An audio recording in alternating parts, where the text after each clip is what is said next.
भगवान का सबसे बड़ा भक्त कौन है? कौन है? भक्ति तो सब करते हैं, लेकिन भगवान ने किसे अपना सबसे बड़ा भक्त माना है?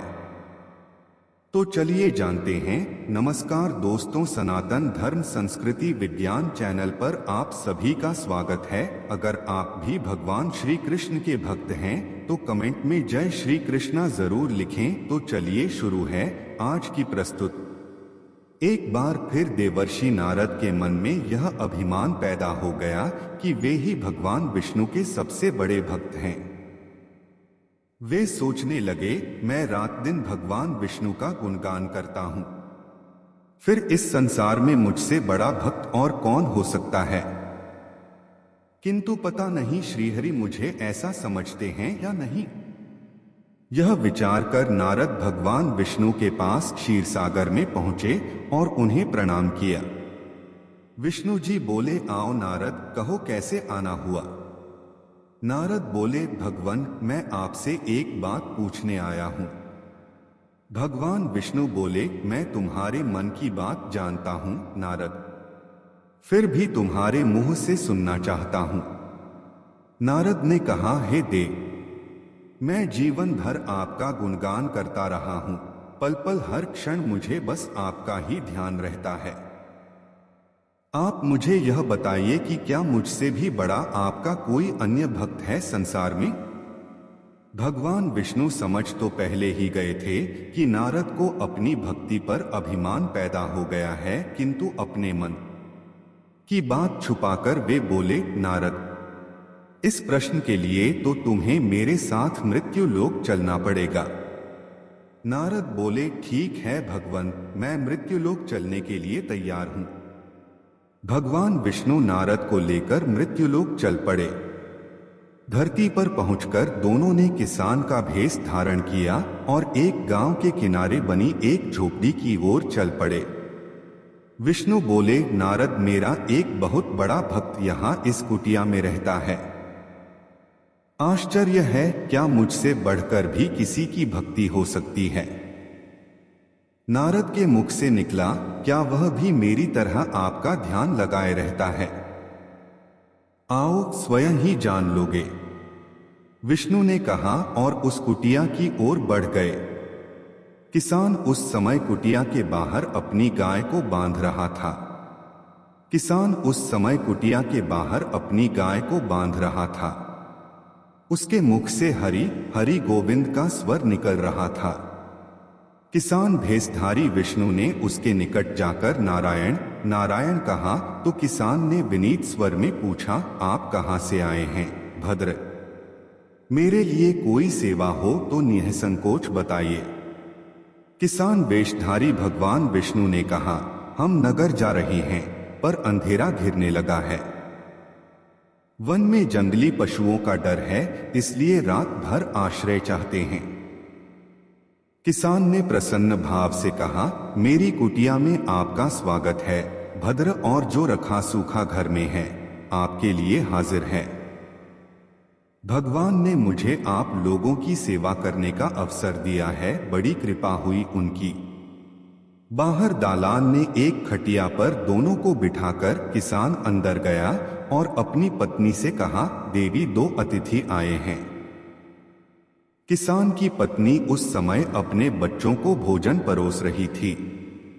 धीरे से आटे का बर्तन दिखती हुई बोली, घर में इतना सा ही आटा है और ये बच्चे और भोजन मांग रहे हैं।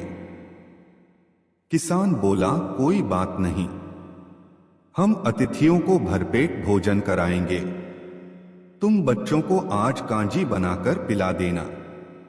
नारद और भगवान विष्णु ने उन दोनों का सारा वार्तालाप सुना, फिर भी परीक्षा के लिए भोजन की थाली पर बैठ गए। जब दोनों भरपेट भोजन कर चुके तो नारद सोचने लगे, यह सीधा साधा गृहस्थ भगवान का सबसे बड़ा भक्त कैसे हो सकता है? उधर श्रीहरि ने किसान से और भोजन लाने की फरमाइश कर दी। बोले, मेरा पेट अभी नहीं भरा, क्या और भोजन मिलेगा? किसान रसोई घर में गया और जाकर पत्नी से पूछा, कुछ और भोजन बचा है क्या? पत्नी बोली, बच्चों के लिए कांजी बनाई है, बस वही शेष है।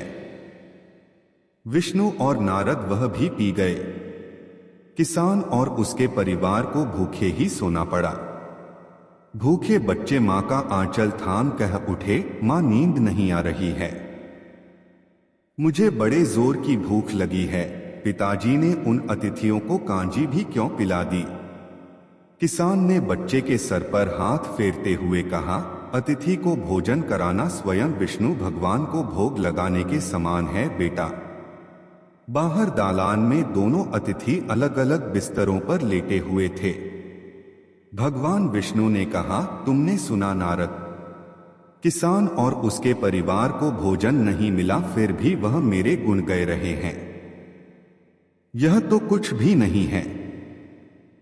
मैंने तो कई कई दिनों तक भूखे रहकर आपका स्मरण किया है। अगले दिन सुबह उन्होंने देखा किसान भगवान विष्णु की मूर्ति के सामने कह रहा था, गोविंद हरि हरि, तुम सदा मेरे मन में बसे रहो, बस मुझे कुछ और नहीं चाहिए। फिर दोनों अतिथियों से बोला, हरि की बड़ी कृपा है, वही जग का रखवाला है, प्रभु की दया से रात को कोई कष्ट तो नहीं हुआ। जब तक आपका जी चाहे तब तक आप दोनों यहां रहे, मैं खेत पर जा रहा हूं। किसान भेषधारी श्री हरि बोले, हम भी तुम्हारे साथ चलेंगे यदि तुम्हें कोई आपत्ति न हो तो। नारद और विष्णु भगवान किसान के साथ उसके खेत पर गए। किसान बोला, यही है अपना खेत, अब मैं अपना काम करूंगा। गोविंद हरि हरि। नारद बोले, तुम तो सत्पुरुष हो, भगवान के बड़े भक्त हो, हर घड़ी उनका नाम लेते रहते हो। किसान बोला, अरे कहा, काम से जब भी थोड़ा बहुत समय मिलता है तभी उनका नाम लेता हूं। नारद ने पूछा, कब कब मिलता है समय? किसान बोला, सुबह उठता हूं तब, रात को सोता हूं तब, और दिन में जब भी काम से समय मिल जाए। ओह समझा, नारद के मुख से निकला। दोनों जब किसान से विदा लेकर चले तो नारद ने व्यंग्यात्मक स्वर में कहा, आपने सुना भगवान, वह सुबह शाम 2 बार ही आपका स्मरण करता है, जबकि मैं हर समय ध्यान करता हूं, फिर भी आप उसे महान भक्त बताते हैं। नारद की बात सुनकर श्रीहरि चुप रहे, किंतु मन ही मन उन्होंने कहा, कारण भी जान जाओगे नारद। विष्णु ने एक कलश को तेल से लबालब भरकर नारद को दे दिया और बोले, नारद इसे अपने सिर पर रखकर बिना हाथ लगाए सामने वाली पहाड़ी तक ले चलो। ध्यान रहे इस कलश में रखे तेल की एक बूंद भी जमीन पर गिरने न पाए। नारद बोले, यह कार्य सहज तो नहीं है। यह कहकर नारद ने कलश सिर पर रख लिया और पहाड़ी की ओर चल दिए। नारद पहाड़ी तक गए और लौट आए। विष्णु बोले, लौट आए नारद, ठीक है, अब यह बताओ कि इतनी दूर जाने और आने में तुमने कितनी बार मेरा स्मरण किया है? नारद बोले, एक बार भी नहीं भगवान। करता भी कैसे, मेरा सारा ध्यान तो तेल और कलश की तरफ लगा हुआ था। श्रीहरि बोले, तब तुम ही सोचो, वह किसान दिन भर कठिन परिश्रम करता है, फिर भी 2-4 बार मेरा स्मरण जरूर करता है, और तुम एक बार भी मेरा स्मरण नहीं कर पाए। विष्णु की बात सुनकर नारद के अंतर्चक्षु खुल गए। वह श्रीहरि के चरणों में गिरकर बोले, मान गया प्रभु, जो संसार के झंझटों में रहकर भी आपका स्मरण करते हैं वे ही सबसे बड़े भक्त हैं। तो दोस्तों, आज के लिए बस इतना ही। उम्मीद करते हैं हमारे द्वारा दी गई जानकारी आपको पसंद आई होगी। अगर आपको हमारे द्वारा दी गई जानकारी पसंद आई हो तो वीडियो को लाइक और शेयर जरूर कीजिएगा। और हाँ, अंत तक देखने के लिए आपका बहुत बहुत धन्यवाद।